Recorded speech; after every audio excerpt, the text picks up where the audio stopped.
Hello, everybody. Welcome to GGW Sharks. This is a recorded session and will be published on YouTube. And I'm welcoming everyone on our weekly pitch event. This is a little criteria pitch event, but with real investors that we are inviting. So this is an opportunity for you to impress investors and maybe take them to the next steps with you on individual pitch or wherever it's possible, because we will do introductions. And that means you would guys be able to probably raise capital sooner than later.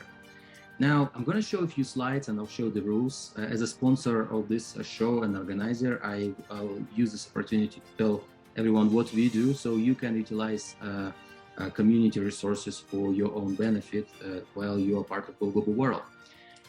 So what is Go Global World? We are a digital Silicon Valley ecosystem for global founders, investors, and advisors. Because I do not believe that founders need to be just in Silicon Valley for creating their technology business and scaling globally. So you can do it from where you are, and there has to be no limits for you. We are there to help.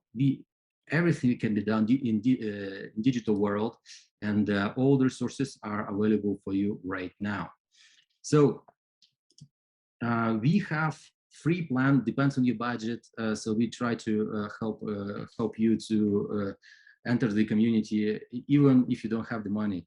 But if you really want to kick off your business and start scaling, then you have several options. And starter is access to our global community. Match is going to be launched soon. And premium plan for those who are accelerating their fundraising and other efforts to getting into our global ecosystem. Now, when you enter and subscribe to our community, you will get access to this dashboard, which we continuously improving and making it really convenient for founders. So you will have access to all members, closed chats, our global perks, and different documents and industry reports, so it can accelerate your access to market and results. Now, we have another pitch program for members only. This is something that you should go on the website. We call it Pitch to Global Investors. This is where we bring top-tier investors related to your industry, and not everyone is accepted. We screen and score every startup. And today we are pre-selecting startups for our pitching program. So I encourage everyone to apply. And most of those who would pitch will probably be accepted, because we will see and already understand what you guys do. So we might accept you to the program really fast. This is a free program. We don't charge money or equity, but you must be a member. Now, what are the investors participating? This is just a snapshot of those who are participating. It's really serious funds, no joke. And these guys will be at our demo day. So you already see a few. It's not possible to put everyone on the slide, but TK is here today, and Ahmed is here, and more venture funds are joining demo days. But before you meet top-tier investors, you will first pitch to global advisors and angels.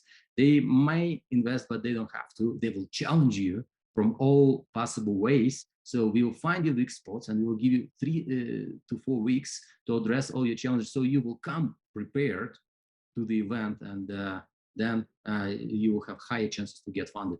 It's on you, but we're trying to help. Now, those who went through the program became our alumnus, and many of these companies already have raised capital. So we're looking forward to more projects of these talented people of you are to be on this page, and so more investors will be seeing your pitch, and you will be able to increase your visibility in front of venture capital investors. Now, we understand that raising capital is hard. That's why we have a huge part of our community that is perks. We partner with 50 plus companies, the top companies, and we have direct relationship with them to give the discounts on their services that you have to use anyway. But we give huge incentives, discounts, perks of those companies to you. So they give us, because we are quite a big community, and we give it back to you because it's their money, not ours. Right now, it's very popular perk, Xero, 50% off for 6 months. I'll tell you a few words about that. Yeah, exactly that. So these are 2 new partners we recently signed a contract with. So those who are in fundraising mode can get access to our partnership link with Brex, and to open an account, and you would get up to $600 as a bonus from them. And those who need to file taxes or need some help with that, just reach us out, reach out to Lachizar, and he will help. And we will give you also a perk of 50% off the first 6 months with zero. It's a huge incentive, and you can be compliant with the law. Now, many of you need access to knowledge of how to do something, building a company. This is why we bring experts from around the world to exactly give you the steps, not inspire you. Who cares about inspiration? We want you to achieve results. Now, this is our YouTube channel. When you go on our YouTube channel, please make sure to subscribe, like the videos we do, because it helps us to grow. But at the same time, these are the videos for you to do something with your business. And finally, we are not just a subscription platform. We have specific services for startups. We can help you with incorporation in the United States, C Corp, LLCs in any states, mainly C Corp Delawares, right?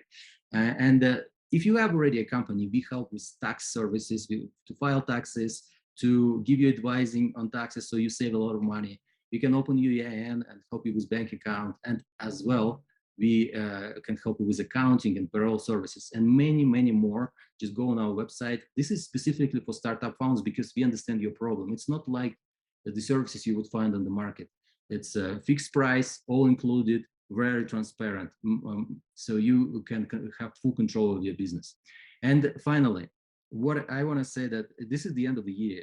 And those who can't afford to hire a consultant or someone to help you with taxes, our partner, Tigran, that is a licensed tax advisor, we prepared a video with him of how to file the taxes for C Corp and LLC yourself. So you wouldn't have to pay consultants or someone. Of course, there is some risk that you make a mistake, but go through the video, maybe you can do it. Many of entrepreneurs use this video to file themselves and save a lot of money. So this is another opportunity to do it.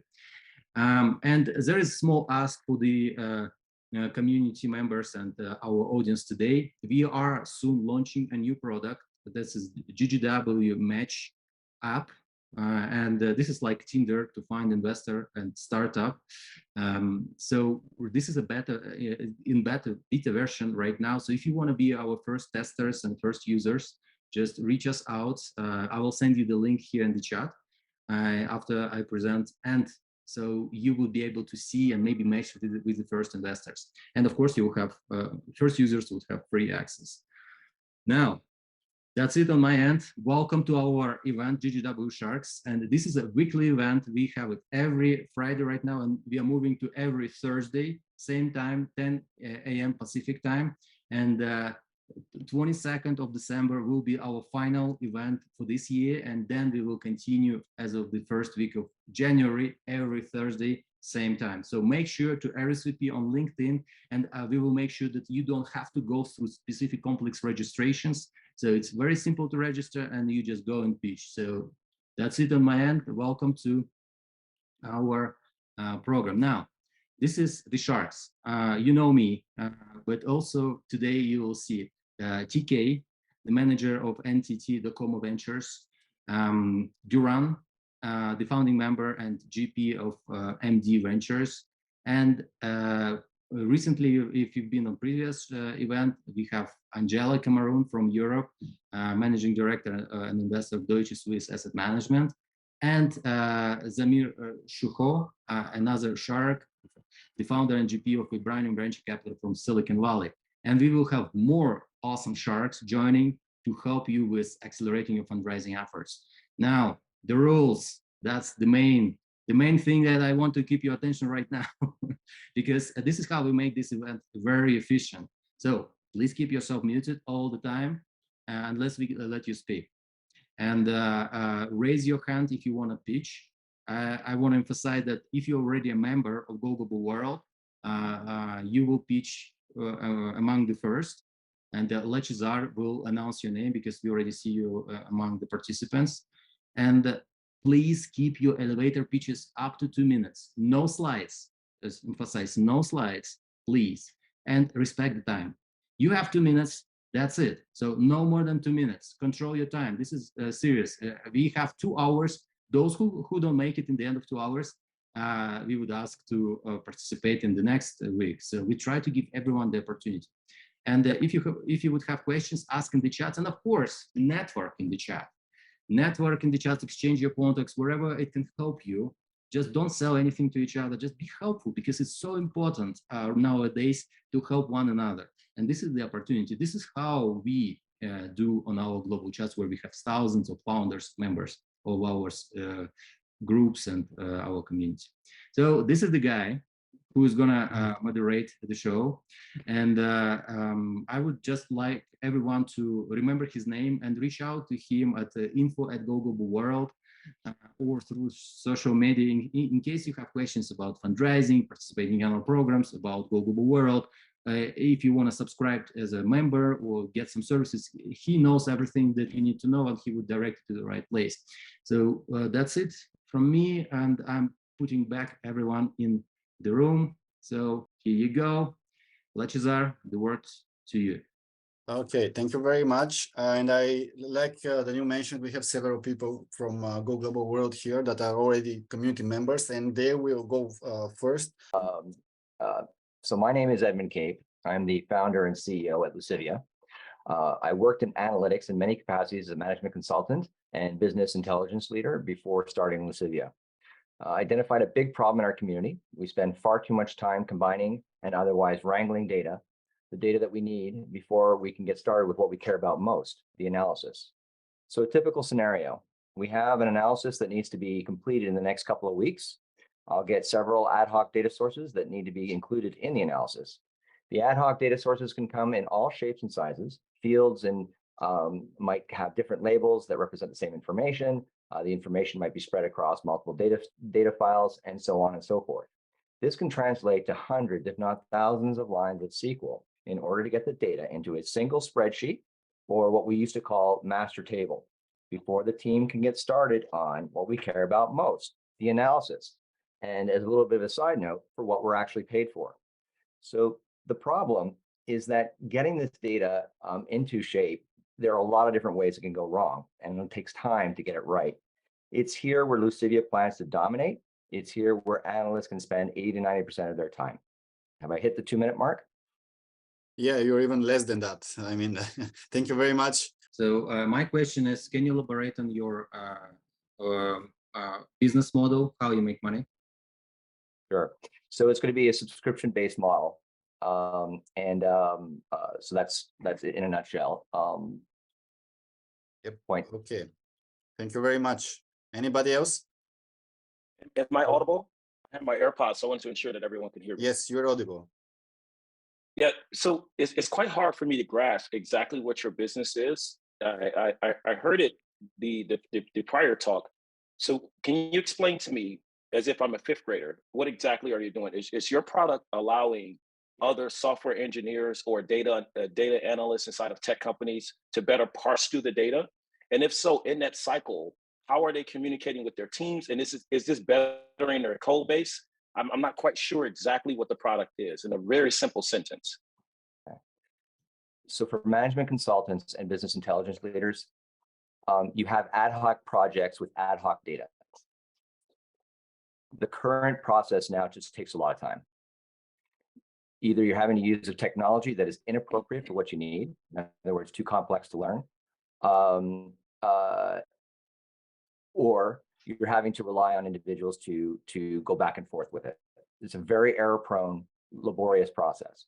We have a workflow, we have a data stack that what used to take me weeks literally takes me minutes to do.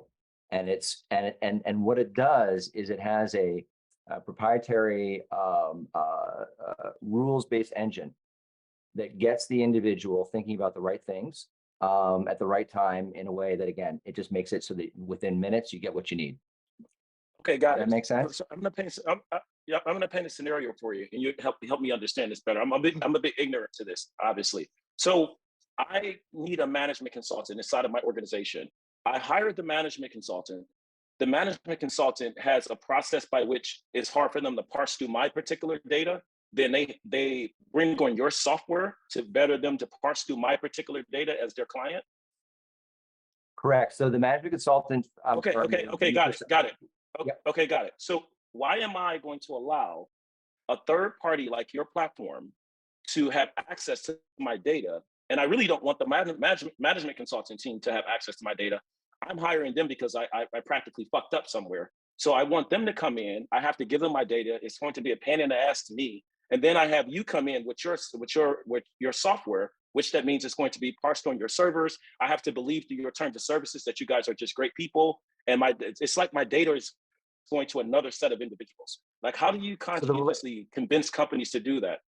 So the relationship that we're going to have is with management consultants, right? And so we become part of their data, the tools that they offer their management consultants. So the vision is ultimately, look, right now, every management consultant has Excel on their computer. They will have access to the Lucivia tool to get their day-to-day done. Does that make sense? So as much as they use Excel, they will use our application.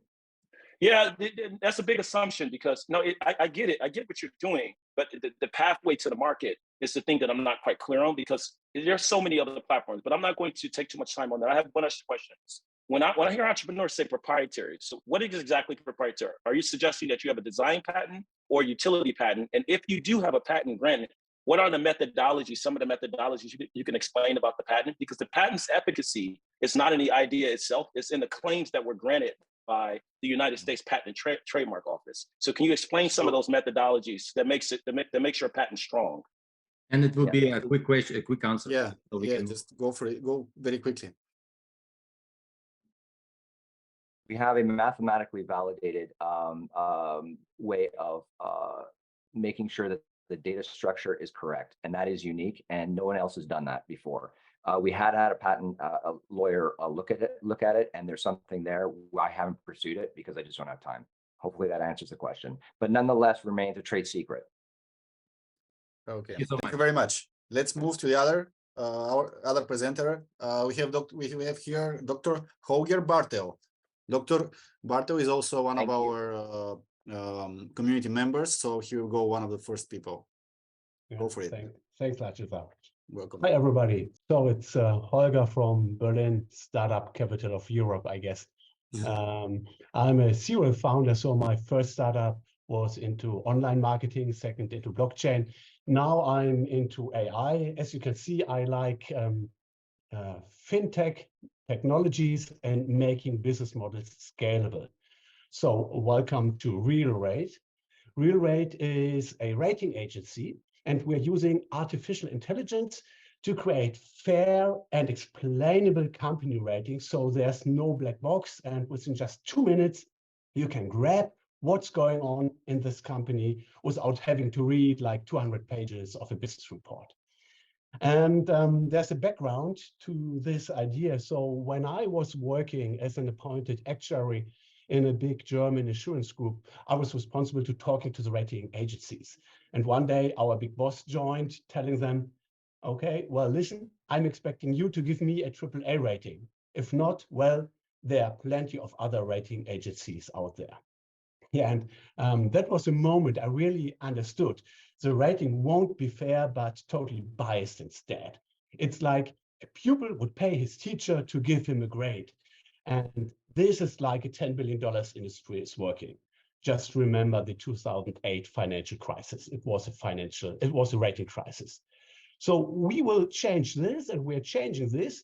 What we do is we're reading in balance sheet data, putting it into our AI model, and creating a nice causal colored graph showing the strengths and weaknesses, and create a financial strength rating. So it's using AI, but it's making AI explainable. So there's no black box at all hidden anywhere. The business model is quite simple. So it's a B2B subscription model. We first rank all companies within one industry, and then we just reach out to the top rated ones, and they are allowed to subscribe for the seal. So we have no conflict of interest at all. 1 year ago, we raised money from 7 European investors. That was our European Business Angels round. Now, since we founded our US mother company as Delaware C Corp, 1 year ago, I'm targeting not only the US market, but also US investors. So we want to raise 1 million at a $5 million valuation, and the money will be used in order to speed up sales and marketing since technology is already working fine. So if you're interested, please reach out to me. I would love to talk to you. And of course, I'm ready to answer all your questions. Okay, thank you very much. Any questions? Yeah. I have some questions. So, is the rating for individuals like credit score? It is a company rating. So we're rating companies, and it's a financial strength rating. But we also are starting a project with Germany's biggest bank to rate their private customers. So that's somehow related. So how do you collect the data to improve your AI? Yeah, so that's why I like the US market a lot. Every filing is done electronically and it's free. So it's like the paradise for a fintech startup. We just go there and grab the data. But it's just 1 year data. So it's a low frequency because annual reports just happen to appear once a year. So your competitive advantage is not for data collecting perspective, but for AI or technology perspectives.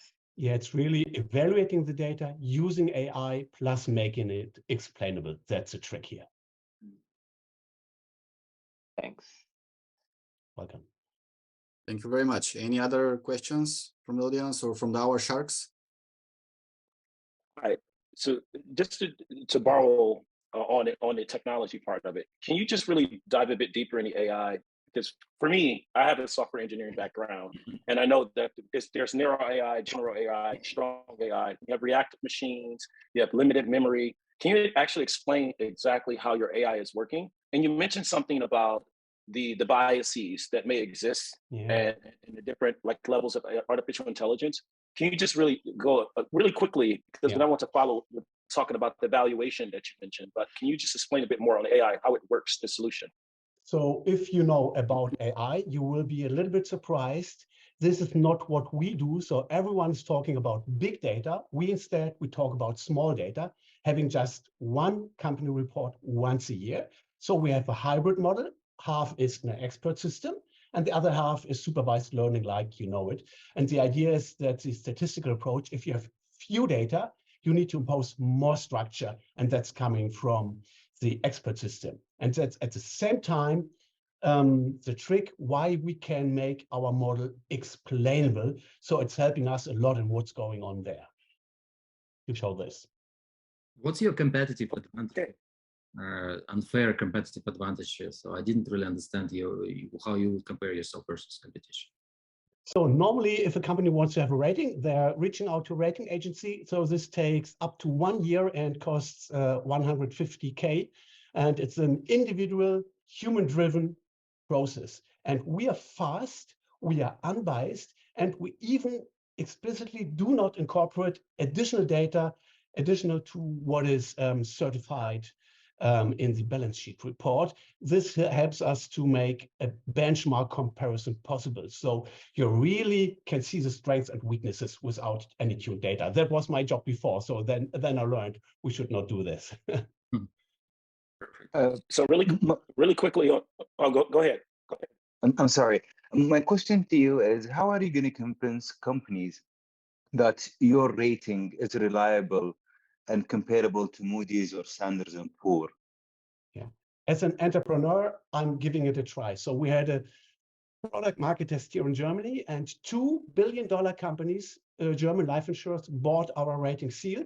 So I thought there is a need for the product, and now we're scaling up in the US. At the same time, I'm busy writing scientific articles in order to convince the community that's okay what we do. By the way, we won the PyTorch AI hackathon with our software among 2,500 competitors. So I guess somehow it's already acknowledged. Okay. I like that you're writing articles. Really quick on evaluation. You mentioned that you want to raise $1 million at a post 5 million. So that's a range of about 20% that you guys are positioned to give away. Yeah, it is. So I'm from Europe. Maybe I'm too humble. I learned we should be more aggressive in the US. But as a serial founder, I want to have cash on the bank account Got and it. to control. Okay. That's more So, important for me. so do you already have a corporation structure Yeah, internationally? we all have it, of course. So are you switching all of the equity over to the US-based Delaware corporation, or is the international business going to be the parent company to the US Delaware corporation? Everything is switched to the US so that the mother company and the German is just a subsidiary. Okay, so you still will operate the Germany company just as a subsidiary under the new Delaware corporation. Yeah. And your equity is going to sit in the Delaware corporation now. Yeah, and investors will hold shares in that one. Got it. Okay, thank you. All right. Okay. Yeah, let's go for our second, our other event, our other presenters. I think we should go with Katie from Go Metareo. Katie, are you here? Yep, I'm here. I'm ready. Okay, go for it. Okay. Hi, my name is Katie. I am from GoMel, co-founder and COO. My background lies a lot with web development. I was in that field for about 10 years. I made web solutions for companies who needed a smooth interface for users to use, but high-end tech going on in the background of that. So I did that for about 10 years. I'm really passionate about user experience because of that. And I'm always excited about new technologies coming out, such as the metaverse. When I went to actually go and explore the metaverse, I saw a major hole in the market for usability. The user experience is just lacking throughout the metaverse. So the problem we're solving is that currently the metaverse is made up of several different separate worlds, games, healthcare apps, all sorts of things going on. And user communities are isolated and you cannot easily travel between one or another or even find these different experiences very easily. So we're making an application to help with this problem. We're making an app that is a single departure port to all metaverses, and we're a universal token to make transactions easy throughout the metaverse with all these different economies going on. We like to say we're bringing tourism into the metaverse, and we're going to be the sole interface of the metaverse, everything a user needs to enjoy the metaverse in one single application. And what we're doing with that is our Metaverse crypto wallet, as I mentioned, it has a search engine dedicated to helping users find different experiences throughout the metaverse. And it also has the crypto wallet enabled into it. So we help the user be able to use crypto in a safe and secure way, instead of them having to know everything about blockchain and how to add networks, switch networks, and all of that. We handle it for them in our backend. So the user journey with us is quite simple. Some of our traction and achievements includes that our MVP is already launched in an open beta testing. We attended the Metaverse Summit back in Paris in July, and we won Most Promising Project Award. And our C-level and our engineering team is already in place. As of today, we actually landed our lead investor for our seed round. In our seed round, we're seeking 2 million, and we're looking for people who want to jump in with us. And I'm open for any questions. Okay, that was nice. Thank you very much. Great presentation. Any questions from our sharks or audience? I have one question. So in terms of the universal token, why people doesn't use stable coin? Yeah, so our universal token is more useful than stablecoin because you go into these different metaverses, say like Sandbox, and they use sand, correct? But you can't just say, I'm going to use stablecoin. You have to actually swap it out for the correct token and then go back into that system and then spend the money as sand. With us, you say, hey, I want to buy a hat in Sandbox. It's going to be 10 of our GoMeta universal tokens. And we do everything for that user in order for them to have the correct sand amount to purchase that. So you're not having to exit out of the Sandbox to go and get the correct token. We're doing all of that for you. Thank you very much. Any other questions? Yes. Hi, Katie. This is Duran. Hi. Yeah, we've spoken before. Hi. I like what you're doing. So is your thesis, when I see what Mark Zuckerberg is doing with Meta, I believe that he's attempting to create the platforms for people to build on top of the metaverse. Hence, even the Delaware filing, it says Meta Platforms Inc. And take the Apple road, what Apple did with the iPhone, as far as having the distribution for the App Store. I believe instead of them being the leader of the social platforms like Horizon Worlds, I think that's just an overlay for the bigger play. He wants to be the de facto way to create you a metaverse. As you mentioned, it's going to be different worlds. If that's true, if you accept that premise, like where do you see your company fitting into that pipeline, given the fact that they have plans to spending $250 billion over the next 10 years to really craft this metaverse? Yeah, I understand exactly what you're doing. And actually, there's companies that are already like trying to achieve that same goal of having all these metaverse platforms build onto their platform. What we're seeing is a big rejection of that kind of idealistic in the Web3 because people do not want to be controlled by Meta. They don't want to be controlled by Facebook. So we're seeing a big rebellion actually with that. So I don't actually think that will happen. But the way that we would fit into that still is I don't think Mark will or Zuckerberg will succeed in the fact of getting rid of all of these separate economies. Right now, you're seeing all these separate economies, like Sandbox is their own economy, right? Decentraland is their own economy. You're not going to get rid of those economies. And what we're doing is helping those economies thrive by being able to use a single kind of payment feature throughout all of those different economies. So even if he's successful in saying, okay, now we have one single platform, which I don't think will happen, but if it is successful, we would still be useful with our technology that we patented with our wallet and how we do the swapping of the tokens. Got it. So about the tokens. So this is a what ERC20 token built on Ethereum. It's not a cryptocurrency, it's a crypto token, correct? Yeah. Okay, can you dive in a bit about the economics of the token? So a lot of times I hear entrepreneurs say, hey, we have this token, but they forget that there's still an economy that has to be attributable to the tokenomics token. Yeah, exactly. Yeah. Tokenomics are extremely important. We actually just hired our tokenomics expert, and we're diving into making sure it's all, very solid plan going forward. We're even partnering, our lead investor has major bank connections with like JP Morgan and other ones, and we're partnering closely with a bank in order to make the tokenomics even investable by that kind of thing, like with a bank backed kind of thing. So taking kind of a different route than the normal Web3 companies when it comes to tokenomics, because they're kind of throwing out the whole bank system and trying to do it themselves. We're trying to partner with them because we feel like that's going to be the future of an integration between real world money and crypto is going to be the end goal, I feel like. So basically, I can't talk too much on the token side of things because it's still being patented and I don't want to take too much time.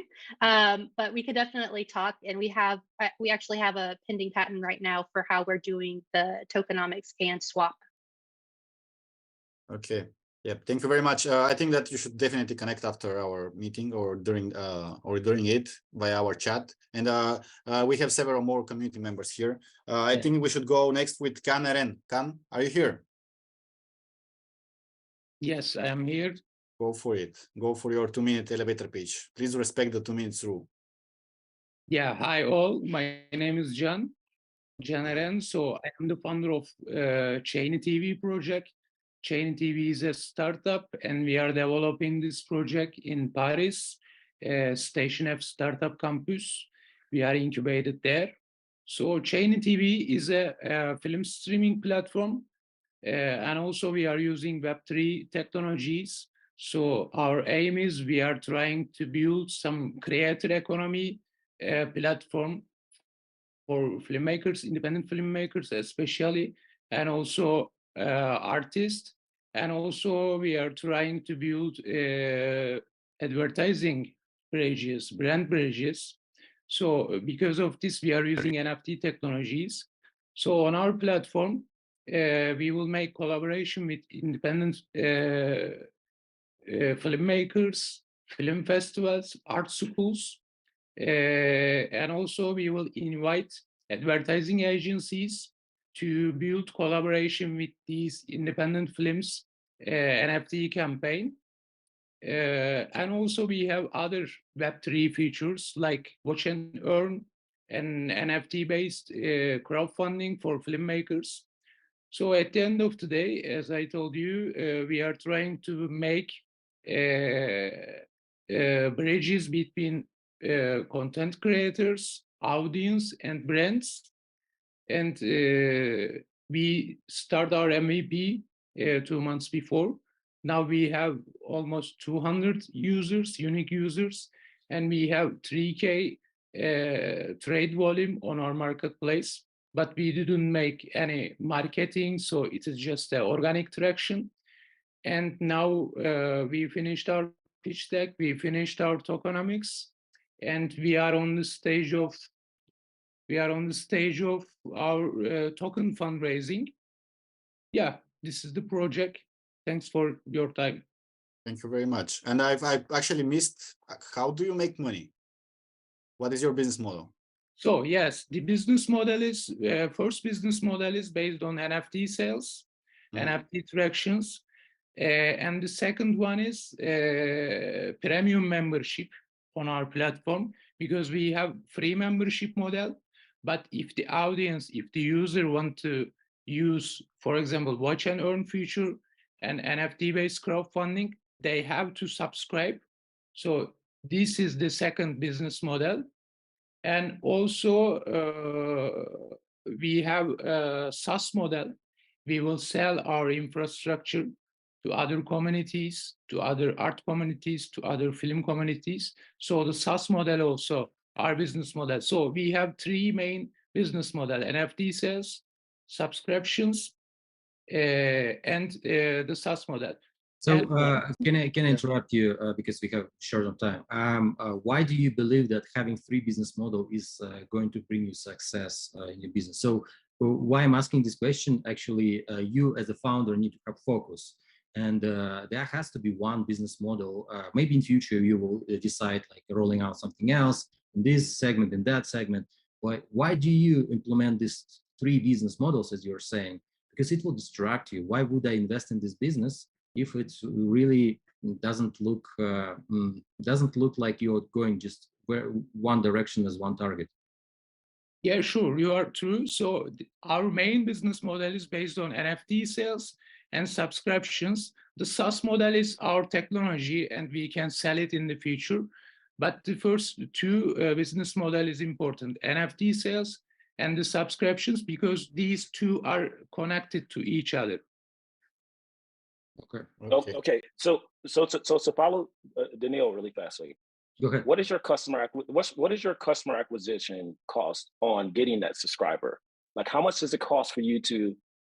Explain to me your funnel to bring on the end user, the cost for that, and what's the cost of capital for you to get those particular users to subscribe to your subscription? Mm-hmm.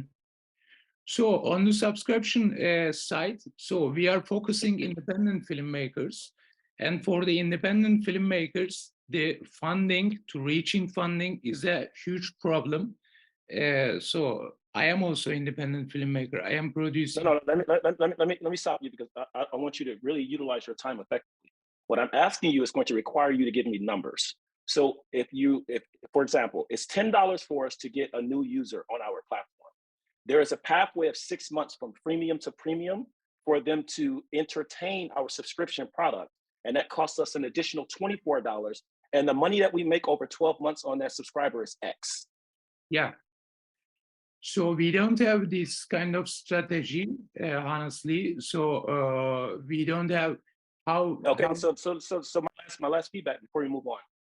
I take some time to really carve out. This is why Daniil was saying focus on one business model, because it's not just writing down a business model. There's a lot of heuristics and metrics to even turn on a business model, which is connected to your user base. So take some time, really look at one strategy inside of those three that you have, put the other two in your back pocket, keep them, and really analyze the unit economics as to which one is going to be most favorable as far as to go to the market with.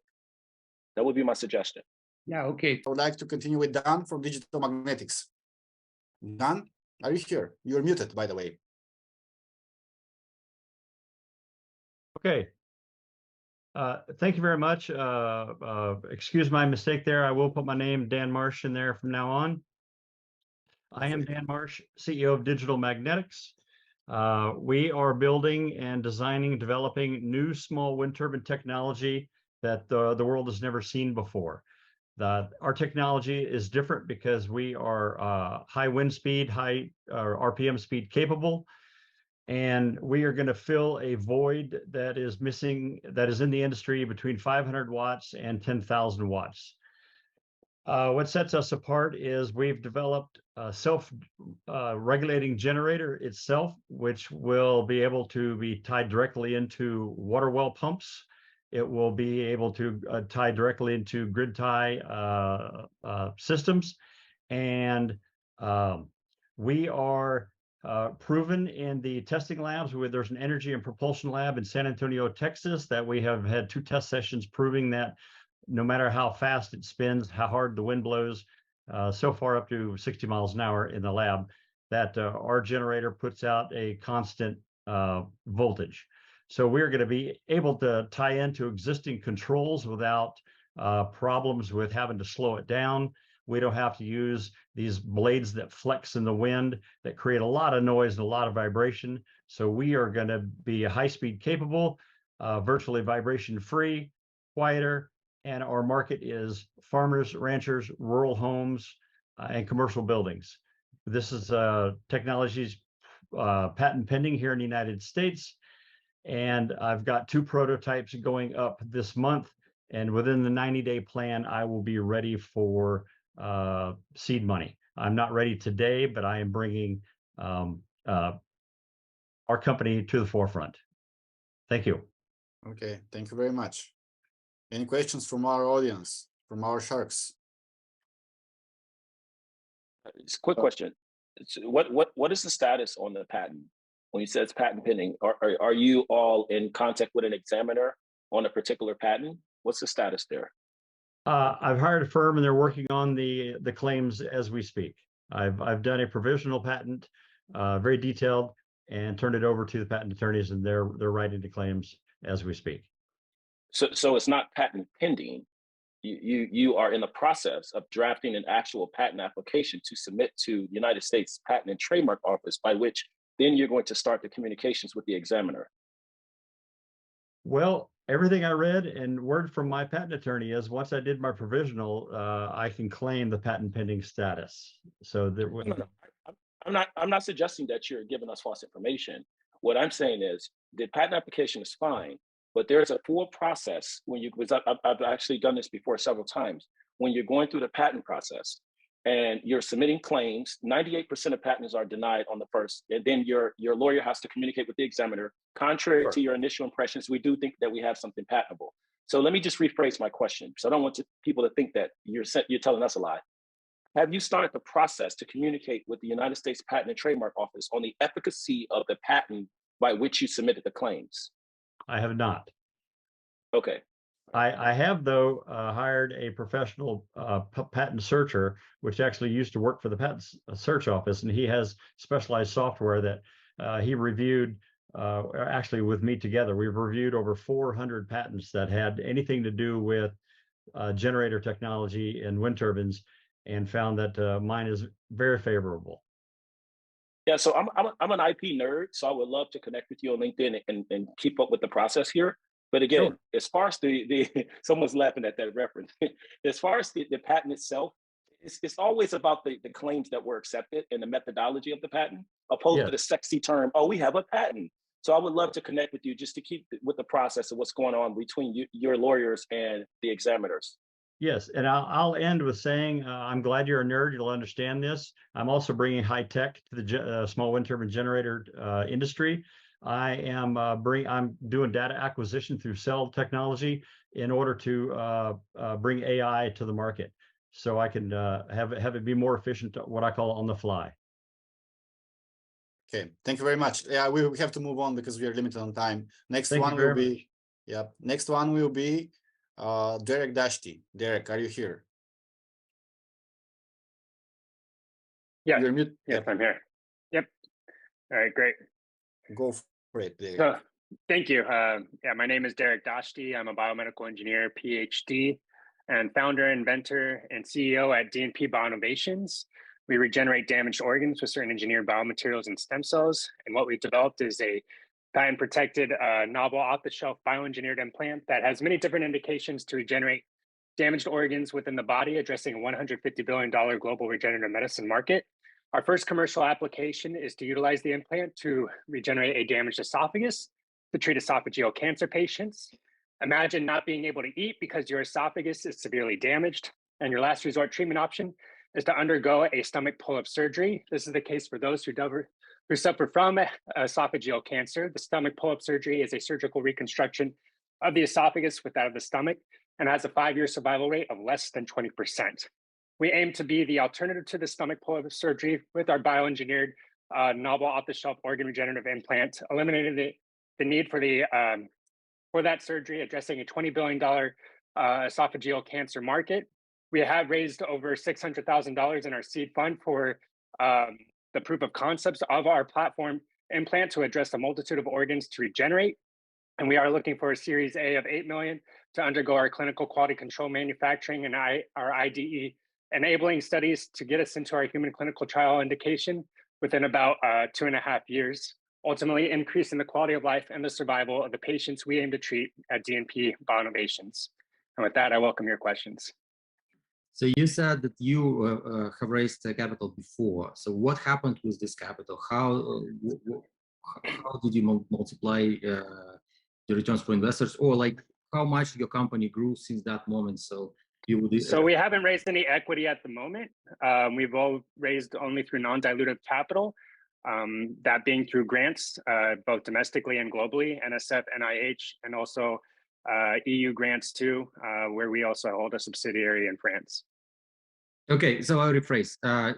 For every dollar was invested through whatever source you had, how many dollars you got back? Like, what was the return on investment rate? So return on investment, we are pre-revenue. We have to, go through a regulatory FDA body to get approved to market. So we are pre-revenue. We're not making any revenue at the moment, but we have, definitely been able to utilize with the funding to utilize our proof of concepts both for our in vitro and animal models and get us to clinical quality control manufacturing. All right. Yeah, makes sense. All right, thank you. Go ahead, guys. Okay, thank you very much. Any other questions from the sharks or from the audience? What's the post money on the $8 million raise? So right now we are not, we're not giving a specific number as we are valued a little bit too early. We are looking for a convertible note and looking to have that discussion further with an interested investor. Okay, so on the convertible note, do you guys have a valuation cap on this particular note? Yes, we do, and I'd be happy to discuss that in a more private setting. Got it. It's very important because, I mean, I get it. I'm an active founder and a venture capitalist. It's very important because the goal is less for me to understand or to dive into your financials and pull out your dirty laundry. It's more so if I'm investing capital in your business, do I believe that you can get to the next round by which my capital is going to gain value? For example, if you say, hey, we're raising $10 million, we're raising $1 million or $10 million for 10%. Okay, I come in and give you $10 million. I automatically place $100 million valuation on your company. That means Correct. that ideally you can sell for $100 million. But guess what? If tomorrow someone like Google say, hey, we want to offer you $100 million. On the grand scheme of things for you, if you were to accept that, it's an incredible deal. And in a few months, you were able to sell to Google. Now they made you some chief research or data or science officer at their company and allow you to still run your business. But guess what? I only get 10% of that 100 million. So I break even on my investment. I get $10 million. So the idea for when that question is posed is to gauge exactly how the unit economics is going to work on the investment if an invested capital was placed in your business today. Right. And we're looking at a 10x ROI on return on investment. Got it. Okay. Thank you. Sure. Yeah. Okay. Any other questions from the investors or from our audience? Yeah, if not, we're going to continue. Let's continue with the next presenter, Mark Nedzelski. Mark, are you here? Yeah, I'm here. Hi, everyone. Go for You your hear me presentation. well? Yeah. Right. Yeah. Hi, everyone. My name is Mark. I'm the CEO of Nimam app. Thanks for having me today. So in short, Nimam is a TikTok for learning languages.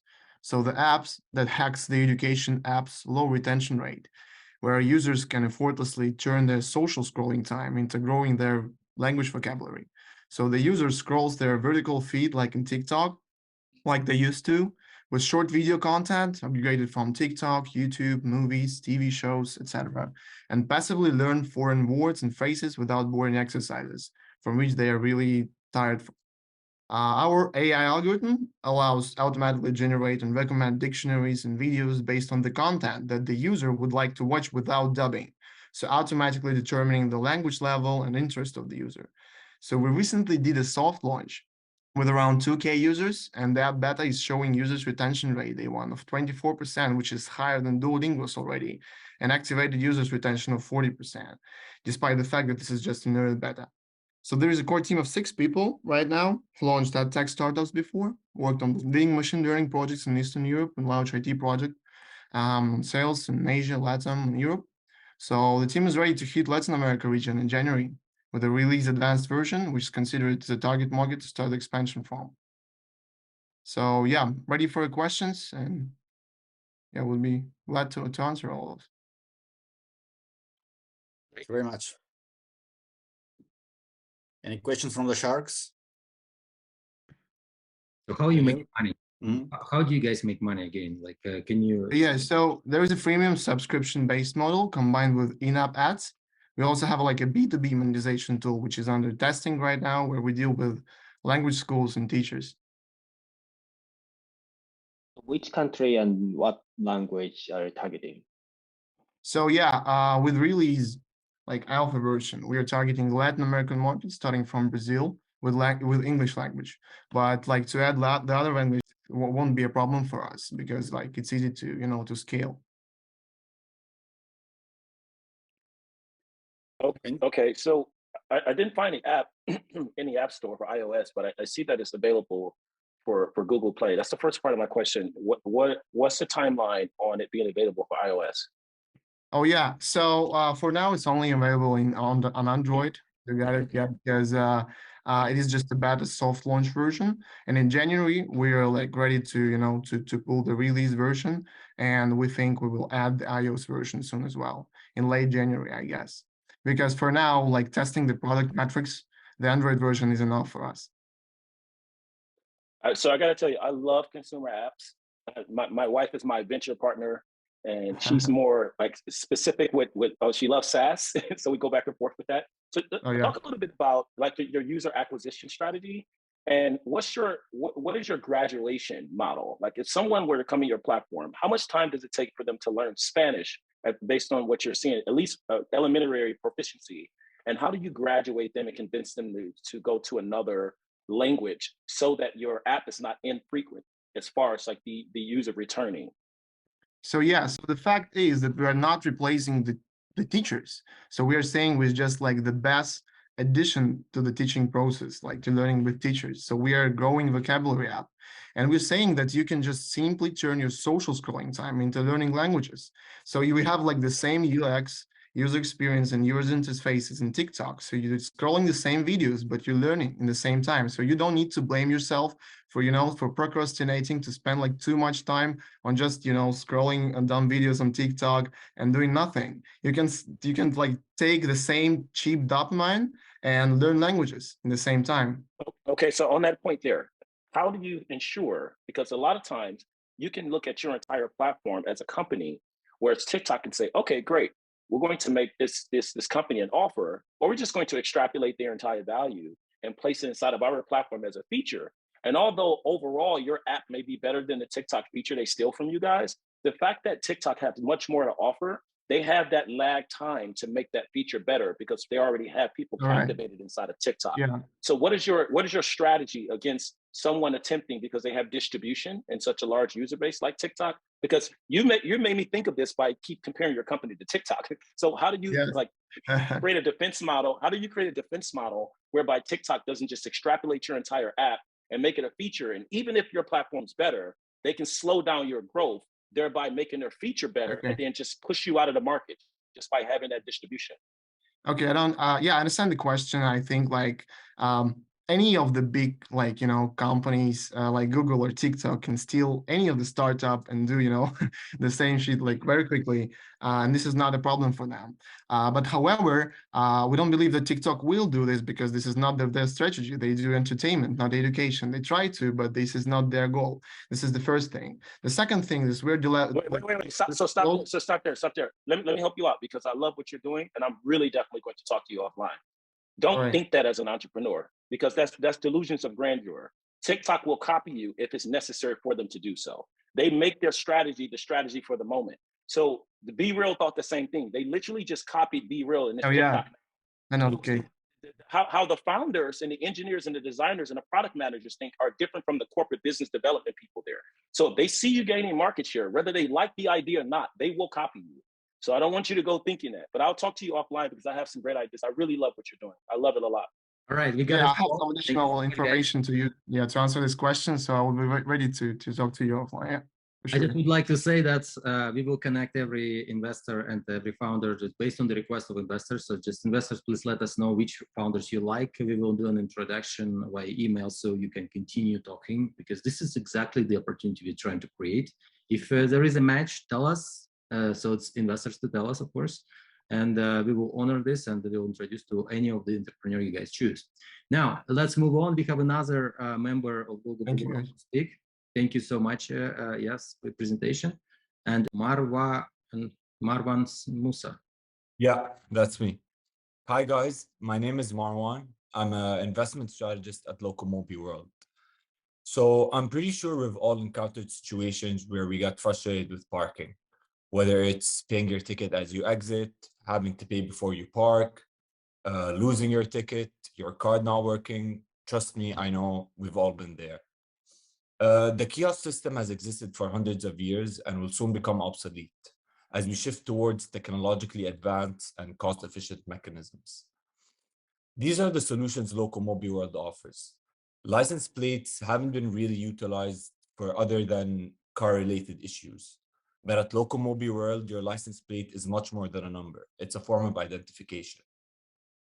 Using license plate recognition, cameras, and AI software, we created our flagship product, which consists of many applications, and just one of the many that we have makes the parking process fully frictionless.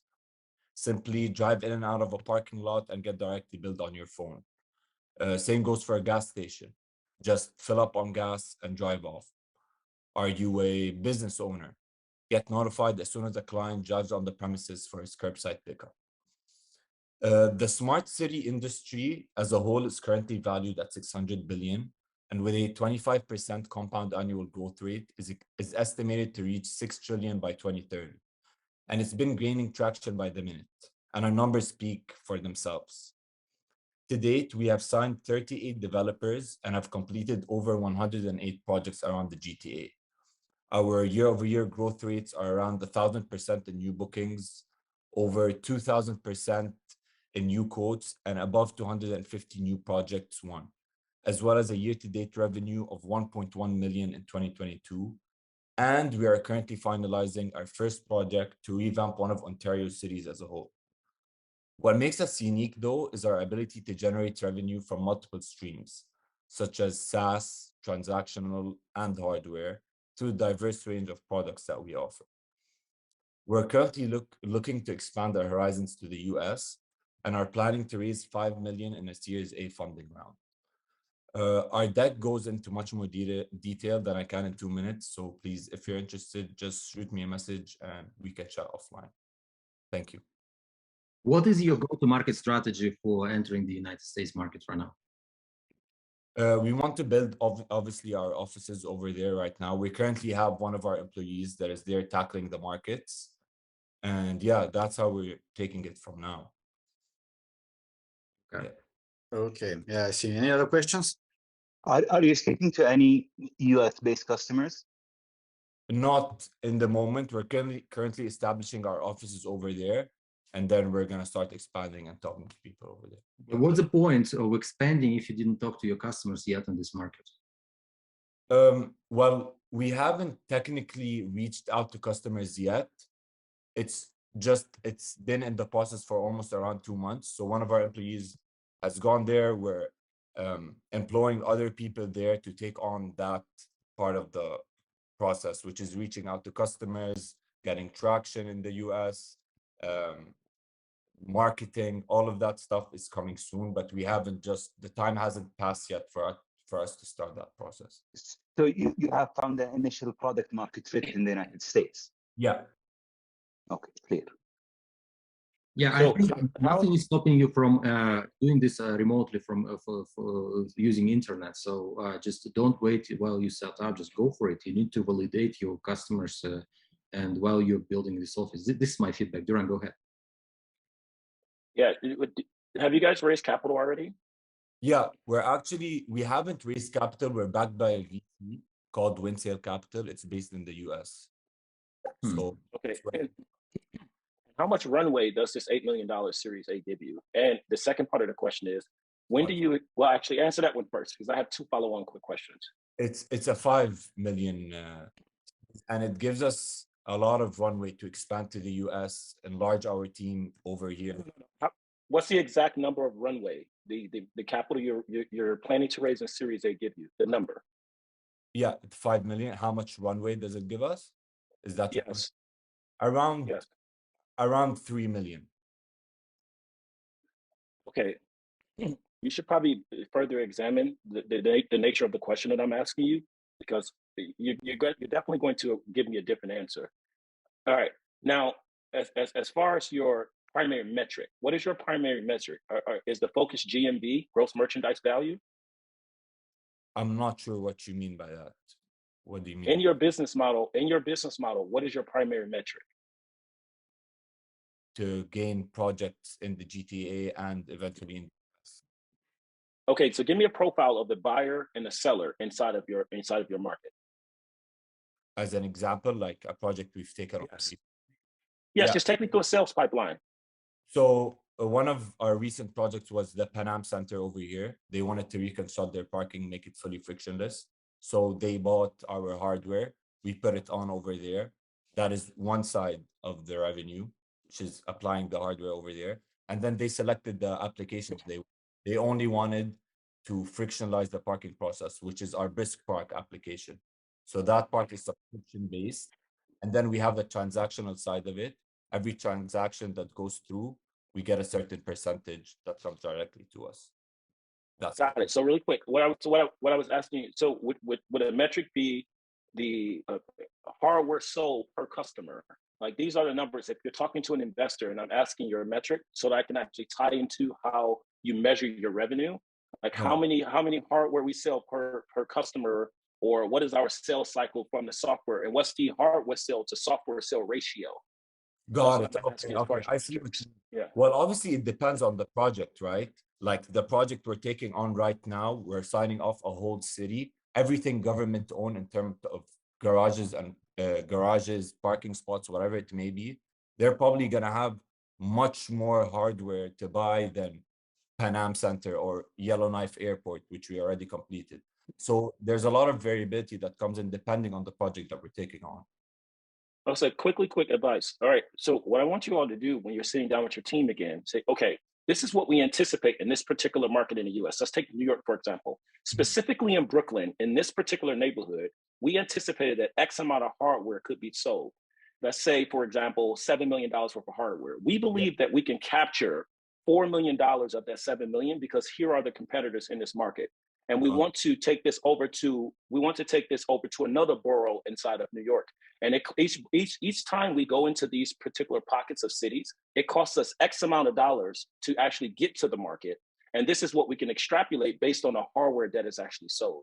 It's going to be very important for you to extrapolate all of those details in your metrics so that we can see a path line to success. Because I always say to entrepreneurs, capital goes to the path of least resistance.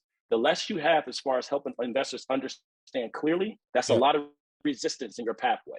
You got it. But thanks, it was a great idea. Yep. I believe we should move out to our next presenter because we're limited on time. Next presenter will be Nathan DeYoung. Nathan, are you here? I am. Thank you.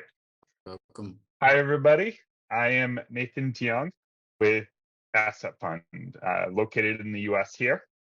And we help individuals with the accessibility and profitability of investing in private businesses without all the risk. We've developed a unique process that allows individuals to invest in fractional shares of private businesses using our crowdsourcing platform.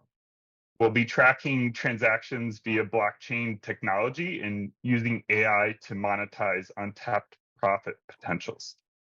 We compete in the growing crowdsourced investor market, which was a multi-billion-dollar market last year. We're similar to companies like Fundrise and Arrived Homes, but we operate in purchasing businesses instead of real estate. We're currently raising a 1 million 2-year convertible note pre-seed at 1% per annum with 20% discount at conversion. The plan is to raise 5 million over the next 2 years. Thank you.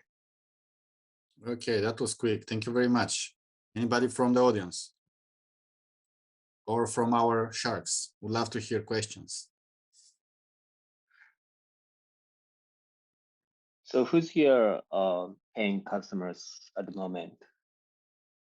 We don't have any customers as of yet, but our key market would be individuals that are looking to diversify in different funding platforms like Robinhood or Bitcoin or other platforms that individuals will take their spare change or spare money to invest in.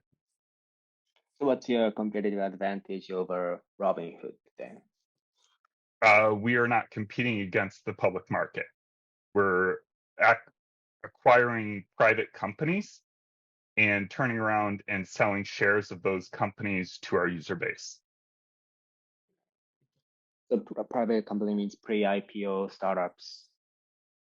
We would be looking for existing revenue companies between the 3 to 5 year range. Some might fall below that have seen performance in the first year, but traditionally we're going to be looking for companies that have existing revenue and good P&L statements.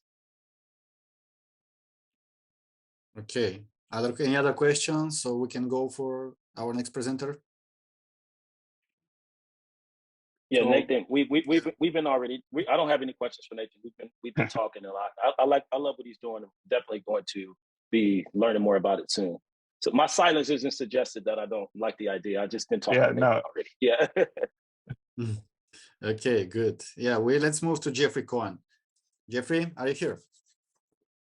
Hello there. My name is Jeff Cohen. So my company, My Life ID, is a company that started at the intersection of healthcare and travel, which of course, during COVID, you've probably seen a lot of. The average person has 137 different medical records spread out between their pharmacies, their doctors, their labs, their hospitals, and other various healthcare services. What we do is we aggregate that data and we provide it in an accessible format so that you and your doctors can access it either online or through our hybrid device called the My Life ID Pocket Cloud, which is a proprietary USB device. Right?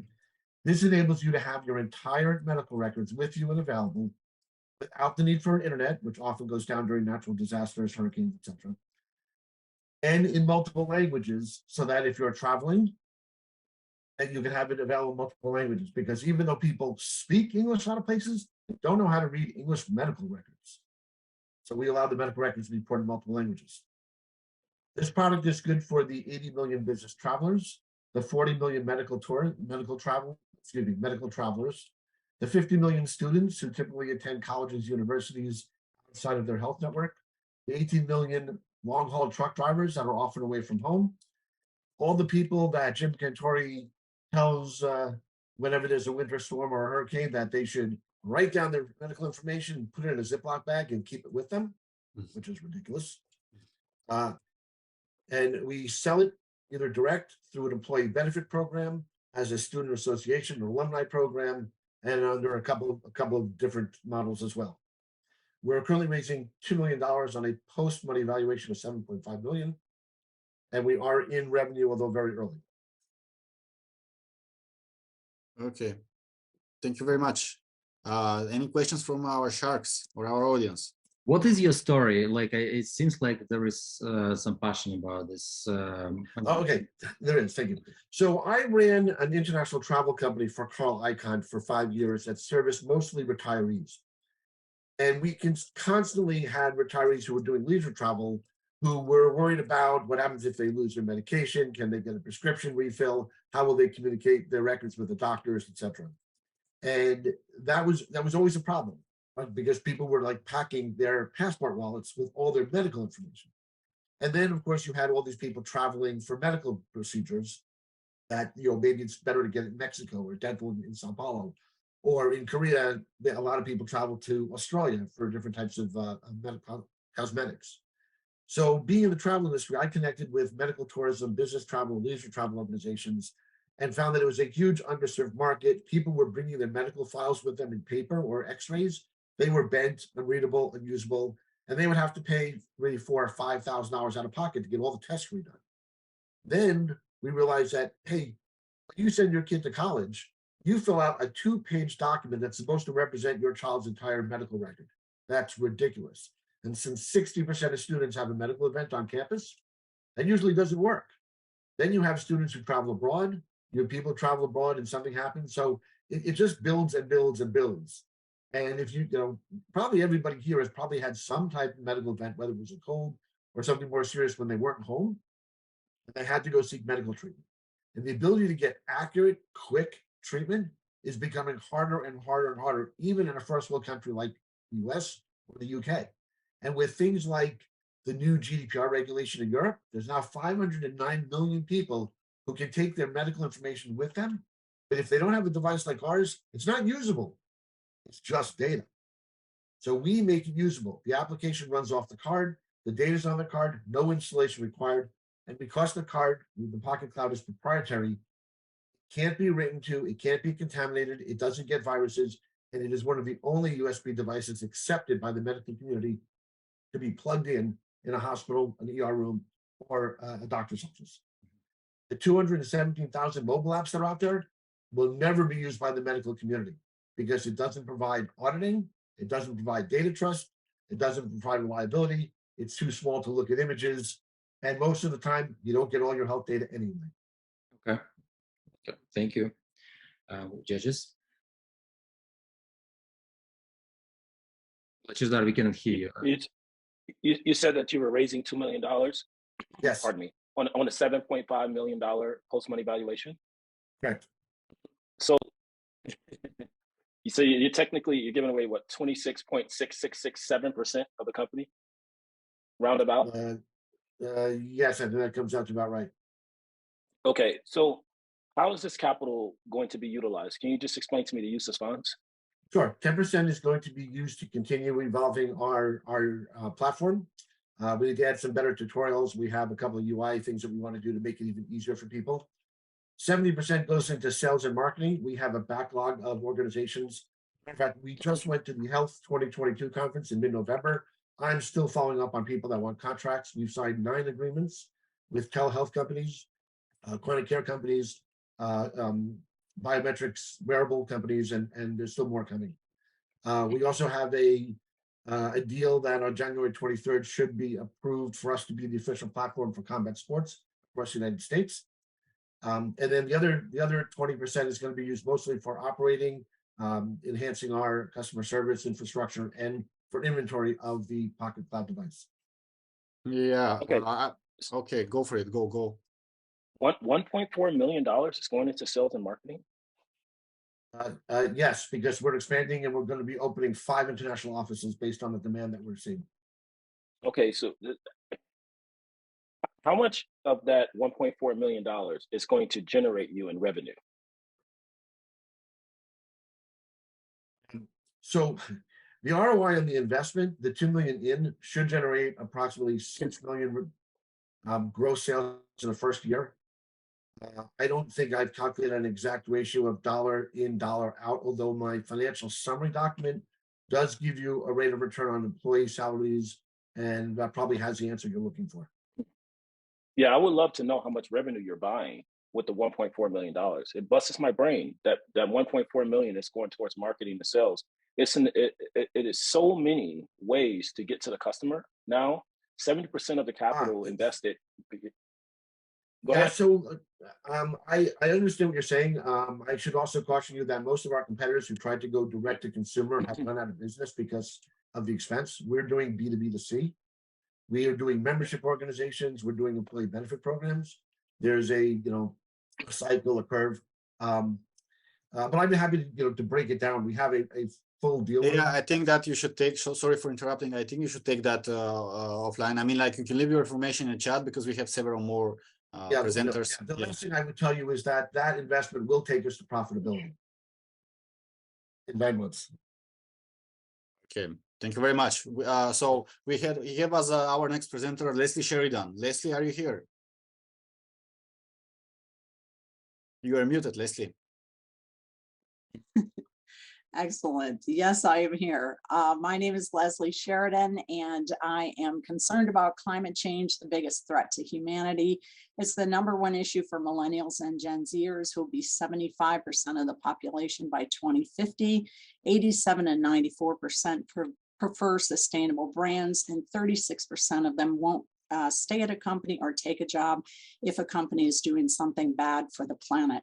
66% of US non-green consumers prefer sustainable products. 50.1% of all CPG growth is in sustainable goods. This is a problem for companies in terms of attraction, retention of customers, employees, investors, partners, shareholders, and suppliers. 50% of investors consider this in their investment decisions, and the percent of investors asking companies for environmental impact reports went from 48 to 75% in 2019. Shareholder rebellions are happening, and partner and suppliers' concern and pressure are growing, and greenwashing is no longer acceptable. Planet Sense solves these problems by offering the first global B2B2C and B2C sustainable products and services marketplace with patent pending impact measurement technology. The current lack of one place to find sustainable goods wastes tons of time and money for consumers and organizations. Companies can use our marketplace as benefits, engagement tools, incentive, recognition, reward tools, and offer these to customers, employees, partners, and suppliers, and those offer it to their constituencies and networks. I've got 2 startups and 2 turnarounds under my belt, including turning around a 1,000-person failed startup at IBM. We are pre-seed. We're looking for $3 million. We make money through subscriptions, markup fees, and item listing fees. We also include existing sustainable marketplaces that are only in products and only in 5 categories. We'll have thousands of products and services across many industries. And we invite them into our marketplace, the existing marketplaces, because we open up the entire B2B market for them. And we're looking to solve the planet or solve the climate crisis and do it with sustainable purchasing that benefits everyone. Okay, thank you. Any questions from the sharks?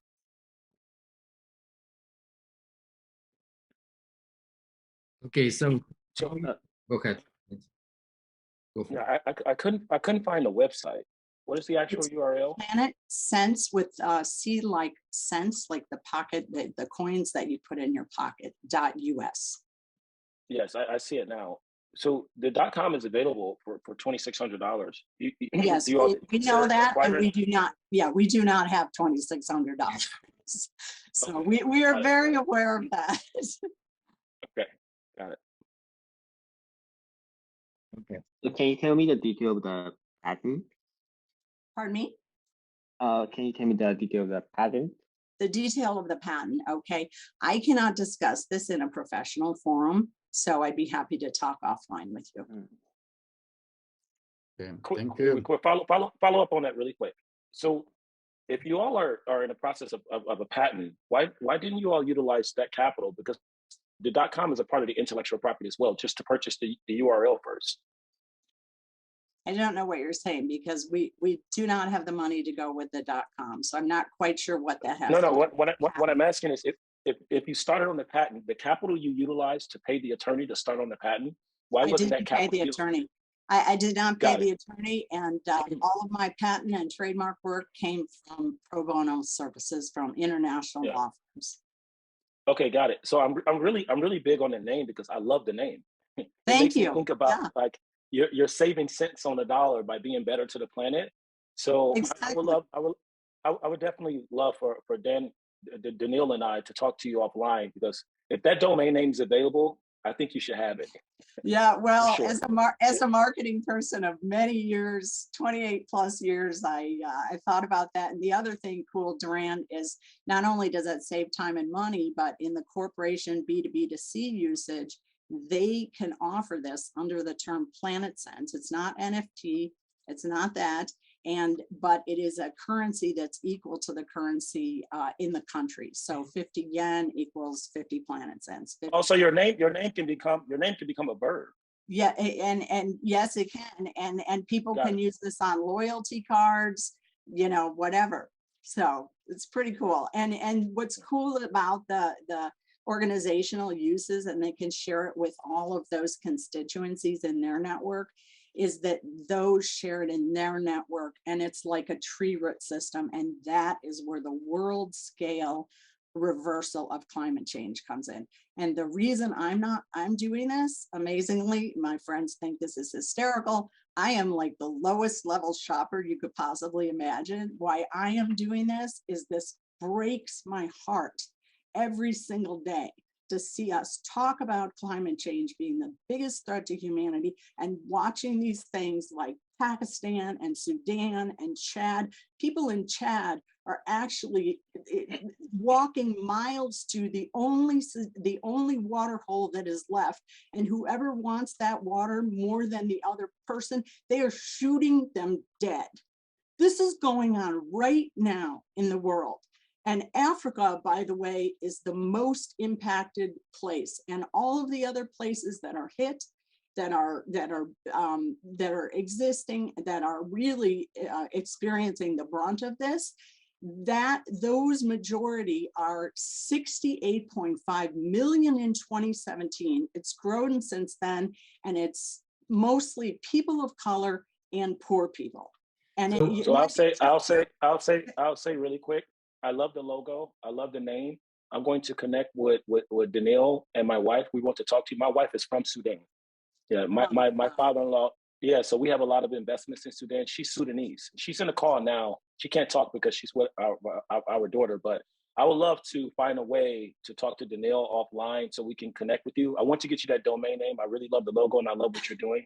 And you really touched me when you said Sudan.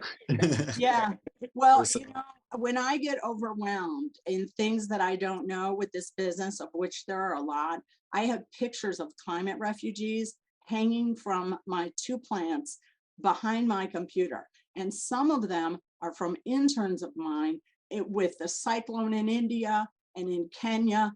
And this is just, it's got to stop. And it might interest you why people don't know how severe climate change is. In all of 2019, the major media in the US, 5 or 6 companies, the NBC, CBS, etc., they covered climate change. You won't even believe this.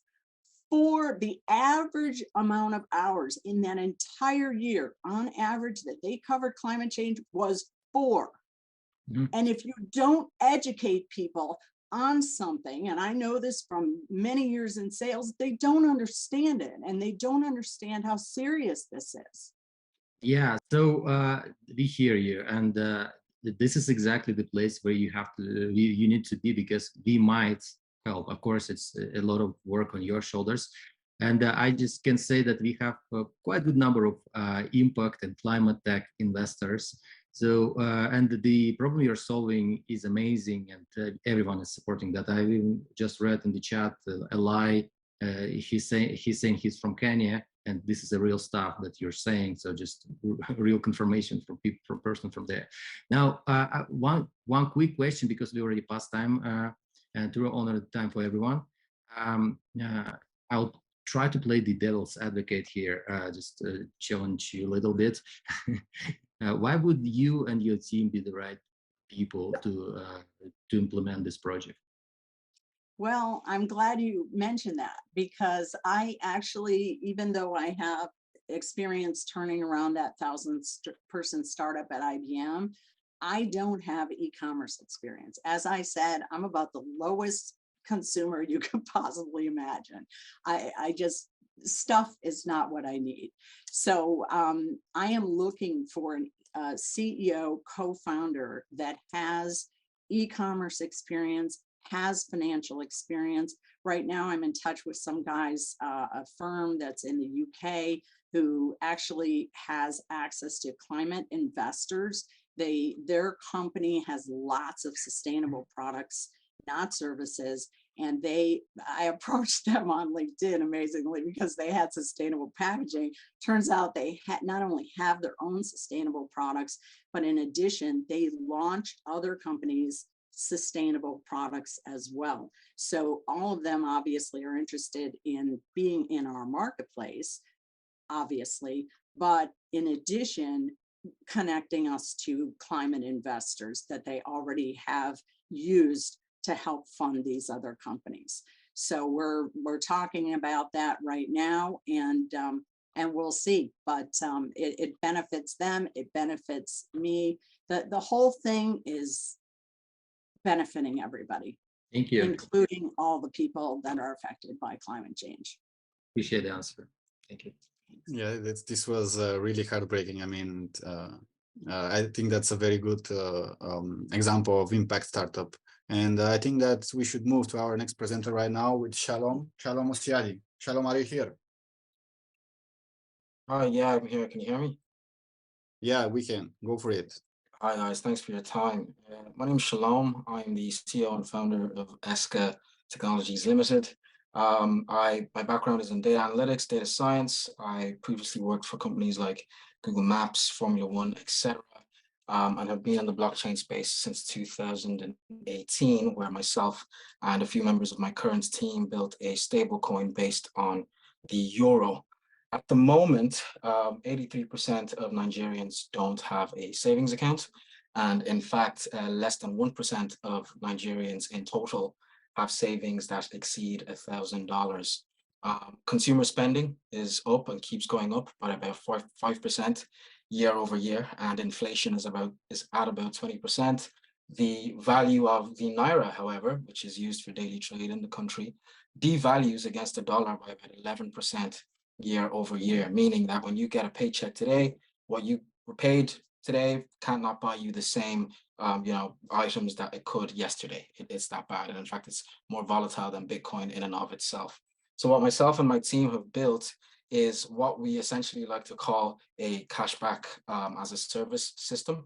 It helps companies in the e-commerce marketplace space, FinServe, microfinance banks, etc., gain and retain users while essentially enriching and empowering their users with economic freedom. Every time a transaction is done or money is spent, a portion of that transaction goes back to the user in the form of stable coins like USDC or Bitcoin, allowing them to generate passive income unconsciously while dollar cost averaging into the crypto market without actually having to understand crypto or even invest in the market themselves. What it actually does for businesses is that it allows them to increase their retention by about, transaction rates by 20%, retention by about 60%. And then obviously for consumers, helps them build passive income, save unconsciously, and essentially turn their expenses into savings. We have partnered with 2 financial service companies already. We have a bank as a customer. We also have a FinServe company, second largest in the country of Nigeria. We have 2 main products, point of sale machine, as well as our API that connects to other companies, essentially acts like a Stripe for cashback.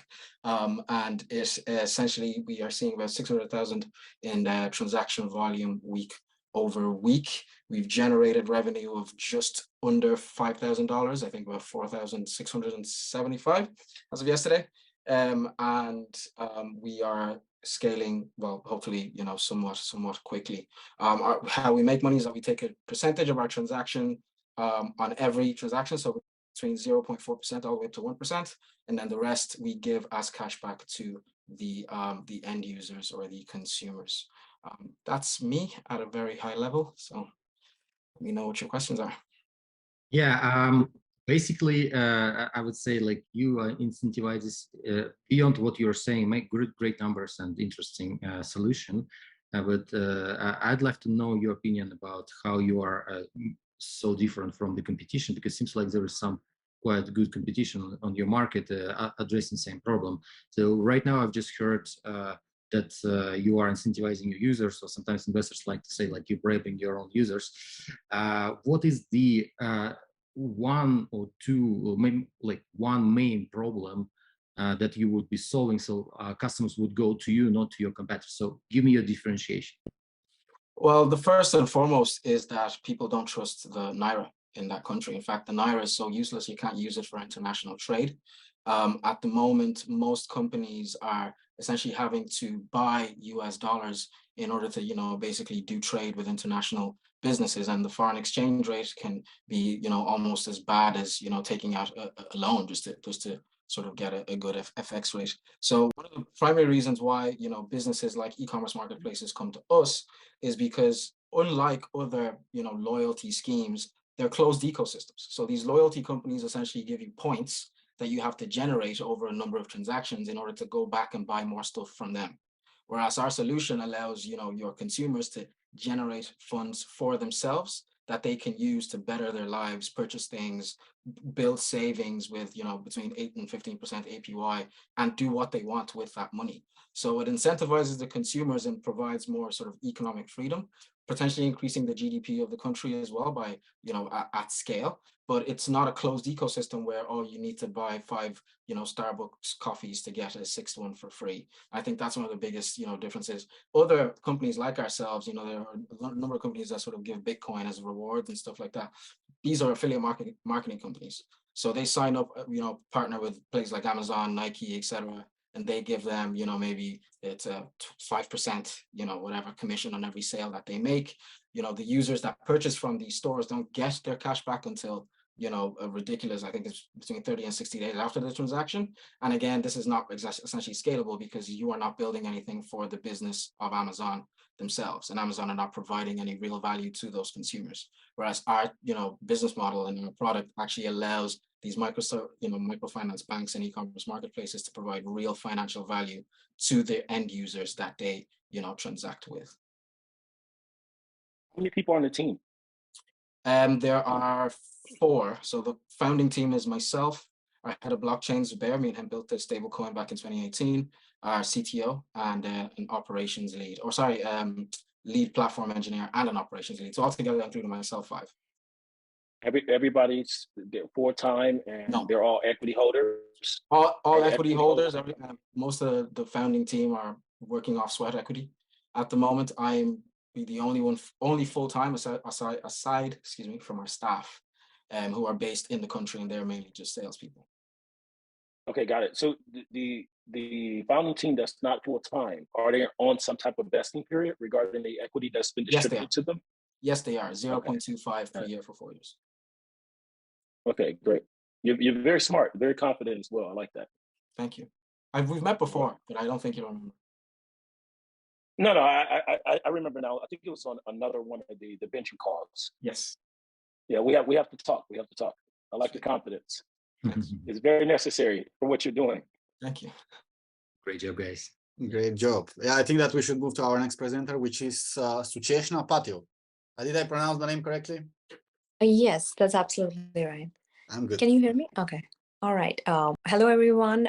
Thank you for sticking out. So I'll make it very sweet and short. So we are developing a digital health app for musculoskeletal injuries. So as you can see, whenever you get hurt, and so this usually occurs due to repetitive motions and a chronic injury. So right now we are focusing on carpal tunnel syndrome that happens between the hand and wrist.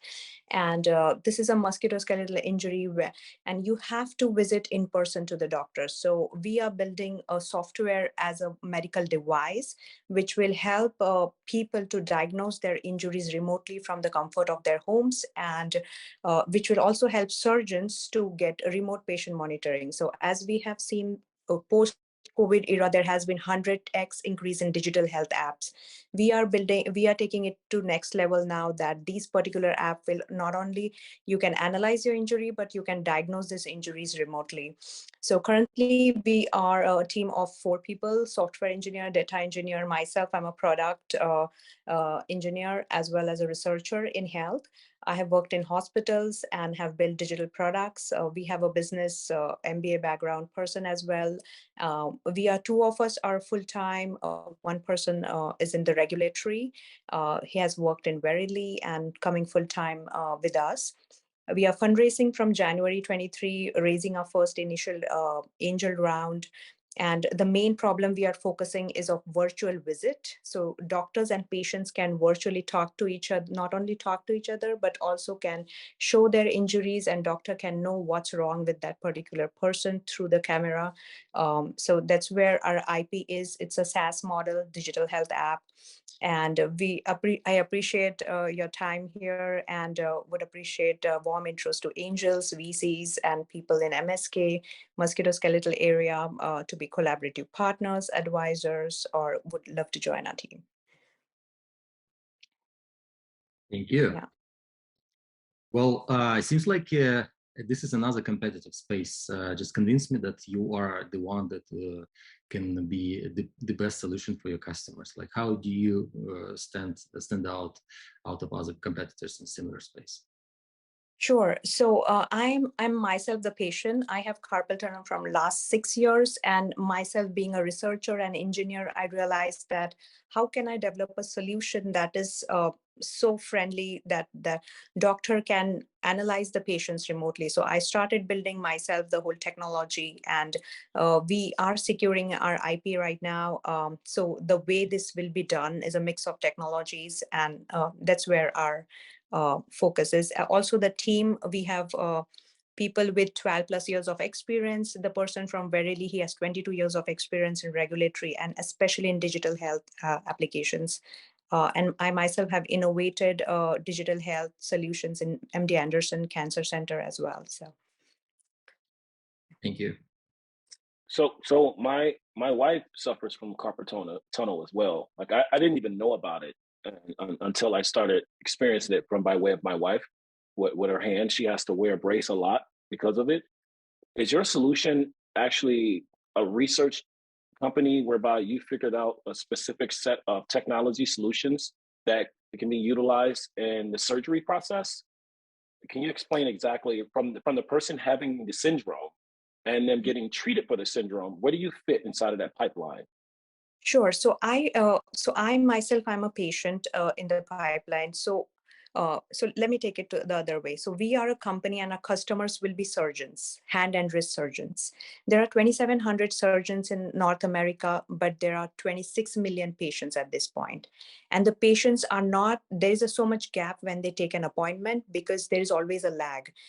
This is an in-person problem that has to be diagnosed. So because of it, very less number of patients the doctor can see in a day and the follow-up. So when there is a virtual platform, he can see more patients. So more people with carpal tunnel injuries can get diagnosis early, which they are not getting. So he will save time. We are saving a lot of money for healthcare. We are saving people's money, patients' money, because I myself spent $2,000 doing MRI and all those things, and realized that probably this problem was not that intense. I should have gone towards. Okay. Virtual. So really quick. Yeah.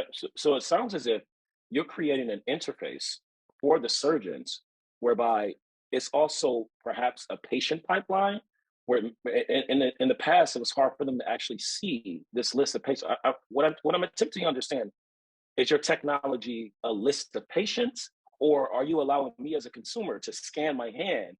And in addition to you connecting me to the surgeon and the surgeon having access to these patients, the surgeon can also see the nature of the syndrome as it applies to my physicality. Yes, perfect. You extremely explained it perfectly. So this is a patient and a doctor, both dual platform, and we are connecting them in a way that they can analyze the injury through their mobile phones. The patients can show their hand and doctor can analyze on the other hand. So right now they are just talking and the doctor is saying, you have to come in person. I can't do anything like this, talking through the camera. But the software we are developing, he can say, okay, I understand what's happening with you. So you do this. So wait a minute. Wait a minute. You said we are developing. That presupposes that you had it. Is this a base? Is it a camera whereby it scans your hand at the skeleton level, where the doctor can analyze this particular image and know, like, okay, this is what you have carpal tunnel, and this is the nature of the carpal tunnel, and this is how we're actually going to treat it. Can you explain exactly how the tech is going to work? Because this tech sounds incredible. If how it's prescribed is actually going to work, but it doesn't sound like you've tested it yet. Yeah, absolutely. So we are at MVP level. We are launching our app in a couple weeks. The patient-sided platform, the doctor-sided platform is still in works. As I said, we are early stage. We are raising an angel round. But yeah, the tech side of platform is absolutely right. We are using technology from the web camera of laptop and the web camera of iPhones that you can scan your hand in front of the camera, and that information will be given to the doctor of your choice that you select as your surgeon, and then he will tell you what to do, whether you have to come to him or you have to go to physiotherapist or a general practitioner. Okay, thank you. Sure. Okay, any other questions? If not, we'll finish with Jan Chung. Jan, are you ready to present your company? Hi. Go for Hope you're it. there. Yes. Okay, I'll just pitch to get feedback. It's important for me. Look, anybody could create games using online free tools and having fun trying it. But creating meaningful games that sells, connect people, and really move the needle, it's a hard task the team and I are passionate about. And businesses require this. We love solve challenges and making money. I'm Jin Cheung, CEO and founder of InnoFlop Games. I run a mobile video game studio born amid COVID and operating 100% remotely. We create professional video games without the budget of a professional studio for businesses to help them reach a wider audience, increase engagement, and reward customer loyalty in autopilot mode. And this is called gamification. I have more than 2 decades surrounded and working with video games, collaborating in gaming events and solving technical challenges, which I love to do. I have a background in game production, project management, and computer networks. Flop games come from innovation and floating operation points per second. We love to move fast. Right now, a 10-man studio I started as a one-man army. We operate for 2 years already, and our mission is simple: building Latin America's smartest and biggest video game studio. We create games people love to play and tools business thrive to use. Use to thrive. We don't only create games, we also take participation in the best projects we build as a share. We're currently at a seed stage. With the help of my team, we've been operating for 2 years. As I mentioned, last 3 quarters, we've made over $50,000 from just one customer. I'm seeking mentorship to scale aggressively, grow my network, and possibly taking angel investments. Help me turn rocks into hems. Okay, thank you. Your pitch changed. I've seen you last time, and it's improved. Thank you. So since last time, you've got feedback that your company doesn't fit venture model. How do you plan to change your business model so that would attract venture investors? Right now, it seems like a traditional business, like a game studio, right? Why would this be attracting venture investors who are investing in high growth companies? So right now, it is not that model yet. So how did you change the business model? Can you update us on that? Yes, sure. Actually, as I mentioned, creating normal games, it's hard. I mean, it's easy. Anyone can do it. But the essence of creating video games, I will give you an example. Pokemon, $100 million, billion-dollar IP, the game is worthless, a lot of bugs. This is because the managers doesn't know how to create games. They only know to manage, but they don't know what people want. Or you know, I love that, but of course, I need help to boost that up. Yeah, the Second, question was, sorry interrupting. The question was, did you correct. change your business model, or your business model is the same as you pitched before? Did you change the business model from the previous feedback? Yeah. The business model is I don't create products. You mentioned that before, but I create products, of course. I like to take active participation into their projects, only the best ones, of course. So my question to you, if you get, say at the same time, 100 customers with whatever, like average check of like 50 or 100K, would your existing team be able to complete these projects on time without increasing the team? Ooh, obviously, yeah. Look, I've been charging so little. I've been charging so little money just to get more people interested into joining the team, trying to see what they like, how they move, what tools they use. I didn't even mention AI, but AI is obviously a tool we use daily. It exists for a long time now. All right, so I will challenge you don't know further. Let me ask one more question. Do you have to have negotiated sales contracts? So you have, do you have a sales team or yourself to sell, sign contract, goes through the sales cycle? Do you have that? No, currently I'm doing that too. Yes. You are. I onboard the clients. Yes, I onboard the clients, and my team help me do the products. I also project manage it, so that's why I need just like a little push and expertise. Yeah, I want to bring this. Okay, so, I can do it everything by myself. So, question: This is a very interesting individual. I got to tell you, it's going to be hard for him to convince people to join him. So, yes, talk but to me I love about. to do it. To me about. I could see. Talk to me about your preference of platform. Have you produced any games inside of Apple Arcade, inside of Snapchat Minis? Like, what's your distribution and your preference of platform as far as the games are concerned? Okay, currently I love to create max 1-2 games at a time, because otherwise it's impossible to provide quality. So my main games are only on like Android, iOS. I specialize in mobile games only. I'm not into that mobile social media gaming, but obviously there is the goal. I know that. But as Okay, I said, let me give you some advice here. You're talking to me about, appreciate it, which is fine. So it may be ideal for you to get one really solid game and have it featured on Apple Arcade. This one wouldn't cost you a lot. You don't have to build an enormous company to do so. And once you get validated by Apple, then it can convince other people to come in and help you, and you can slide towards being an investable business. Utilize the distribution mechanism that already exists. You have these, Snapchat has many games, and I heard you mention that you haven't really gotten to social. The games on there doesn't have to always be like centralized around social, but with Apple Arcade, because they're still growing and they're still open to developers making really great games for the iOS platform, it may be ideal for you to centralize your focus on one really great game that maximizes the suspension of disbelief, which makes it a great game, and get that presence on Apple Arcade.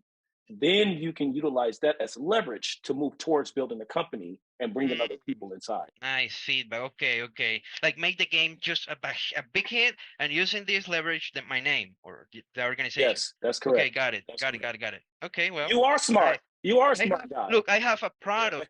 I won't tell you more about that because I don't want to take more time, but if you're interested, I can send you a link, you see the video, and I'll tell you quickly what's that about. That's a product I'm doing with one customer. Well, the one I've been working for 2 years. So yeah. Quick feedback on the business model that is scalable. So there is an advice what Durant offered. You may also look. There are plenty of ways you can go this direction. So the main thing that you know how to make money. You have experience in business. The only what's left is to make this scalable model, and I'll give you the direction to think, but you will need to actually work on this business model. I know. For example, you have a studio that you can create a platform that where you would have few packages for those who develop apps, like develop games. They would subscribe, and you give them set of services on every package. Maybe small package would offer very little service, and premium package would offer like one complete app. And then they can subscribe to you for 1 year, and you will log the customer working with you. You don't have to negotiate much of the But contract. sorry, what should I provide there? Like what does this package provides? I just gave an example. I cannot solve your problem. This is exactly what you have to think about. Yes, exactly. Okay, so I think that we are over with our presenters. Any final words before we close the event? I think that we are having several minutes before the close. I'm so grateful to have the chance to stay here and hear your expertise. I don't know. Sure. If there is any way I can send some maybe question and get some help there. You can reach out reach us out to our email info@goglobal.world. This is our email. We can answer some questions for you, and feel free to do it. Daniel, any other words? No, that's it. Thank you for your time, and we appreciate it. And thanks to the audience. Thank you so much. So everyone, thank you so much for great pitches. I think we've done a great job today, and we've listened to so many awesome projects. And hopefully we not only challenge you, but we also helped you with some advice. And the other thing is important that there might be some extra follow-ups from investors. And if investors come back to us with some specific people they want to speak with, we will connect you. So dear investors, Durant, TK, Ahmed, I really, really appreciate your help, your participation, your questions. This is exactly why we are doing this, because we want to put few investors we select in front of startup entrepreneurs who are raising, and one by one, very short, to give an opportunity to connect. And if there is a match, we will continue with the follow-up. So do you guys have any questions, or maybe you want to say something, the judges on the panel? So this is the time. So I would say for the entrepreneurs, attempt to put your mind in the investor's compass. So when you're talking to angel investors, typically they have a lot of capital and they're willing to make bets on individual, but it's coming directly from them. Well, allegedly, because they can still have capital coming in from other places. But the idea is that the money is coming directly from the angel investors. So in that sense, they may take a bit more equity, but they're going to be there to support you, and they're giving you their hard-earned cash. Now, to the contrary, when you're talking venture capitalists, they have to go and raise capital from people. So the same way that you all are doing these presentations, VCs have to go and present in front of so-called limited partners, whether it's an endowment fund, whether it's a pension fund, and they have to convince those partners that they're going to be able to effectively manage their money, effectively invest their capital, and more importantly, we all know this, return a percentage higher than the actual fund itself on their capital. Now, having said that, another thing I want to say, out of 10,000 startups that started per year, that number has probably increased or decreased. 0.1% of those startups return 90% of the invested capital that year. So the investors are looking for that hit. They're looking for that Twitter. When Twitter, the year of Twitter, and when Mike Maples invested in Twitter, it returned 5,000% the entire fund. So the second place person inside of that fund was a magnitude space between Twitter. The reason it's important to understand this, not to add fear, to think that you're not going to raise capital, it will help you orient your business in a way to understand how the numbers work holistically in the industry. Before you get passionate about your product, before you get passionate about your go-to-market strategy, wait a minute, if it's only 0.1% that's going to return 90% of the capital, how do I orient my business, my strategy, my sales motion in that type of capacity? So when the investors talk to me, they can spot it immediately. My job is not to tell an entrepreneur about their idea being bad. We're human. Holistically, we're probably just refurbishing each other's ideas and adding a doorknob of innovation on it. So I don't think that one human is that much clever than the next. We just have different skill sets that allow us to position ourselves in marketplaces differently. My job is to encourage you all to think differently about your product. So the thing that you're most passionate about, step away from that and go to the thing that you're less passionate about in your ecosystem as far as your business. And that can allow you to think about the entire business holistically. I love a lot of the founders that I heard today. I have a lot of feedback for them. I'm sure Dan will probably have some type of forum or where I can communicate with the founders to give like very specific feedback. The last thing I'll say as far as the patent. If you're going to talk about your patent, it would be ideal for you to talk about the specificity of some of the claims. Now, this stuff is going to be public record anyhow. So when I hear someone say we have a patent pending, well, that's a linear phrase. Like, what are the claims? Did you submit 45 claims? Did you have 13 of them denied? What are the strongest parts of the claim? Because then I can understand the apparatus of your actual patent and efficacy of it. Because you may have 45 claims that was granted, but it doesn't match the value proposition that you communicated to me. Our value is X, and then I read the patent, it's like, well, your patent doesn't defend the thing that you communicated as your value proposition. So focus less on saying patent and more on the efficacy of the methodologies for which the claims you're going to specify in the actual patent. And I love it. It was great. Thank you so much. TK, Ahmed, what do you guys want to say before we close? I have no additional comment. Happy to be here. Okay, great. Ahmed? Same thing. Thank you for inviting us. No problem. It's we are glad that actually this was a very emotional event for me. I mean, like we heard some very personal stories, and I really love that. I mean, those personal stories are actually what differentiates a startup from another startup. So I encourage founders to include emotional stories and personal stories in their pitch. So because that is a very good way for them to connect with their audience. Yep. Thank you very much. So, guys, the final thing. I added Lechazar connection, so you can schedule a call with Lechazar if you have any need to speak with him. So this is in the chat. You can get his contact details and just schedule a call right with him, right through his calendar. The thing is, if you need any other help, maybe you want to know more about the community, just go on the website or to talk to Lechazar. He's the right guy.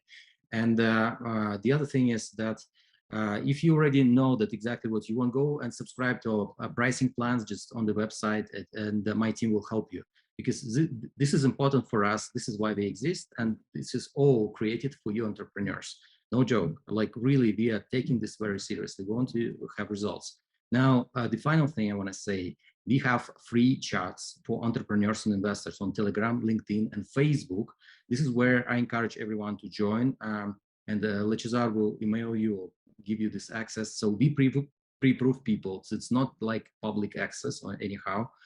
So it's very, it's not easy to get in, very easy to get out, but it's the most important that once you are on this network, help others, offer your help first. And this is how you build your own network and your reputations of people who support you. And people are like you, entrepreneurs from around the world, having same problems like you are, and having some leverage on different things that you might need help with. So thank you everyone for participation. This will be published on our YouTube channel. So subscribe to the YouTube channel. Definitely don't forget to press the like button. It's important for us. And if you want to help us with promoting this event, this is so much, we so much appreciate that. So we can reach more entrepreneurs and we can help them. So give some buzz on social media, tag me, tag our company, Global World, tag the judges, the investors, and of course, tag Lechazar. He is always giving so much effort to give this information to your hands so you can participate. This is a free event, so Global World is sponsoring it. So utilize every minute you have to close your deal or to close your round. We are there to help, and but it's on your shoulders to close your investors. So thank you so much, and have a great the rest of the day. Okay, thank you very much. Appreciate it. Goodbye, everyone. Bye-bye. Bye-bye.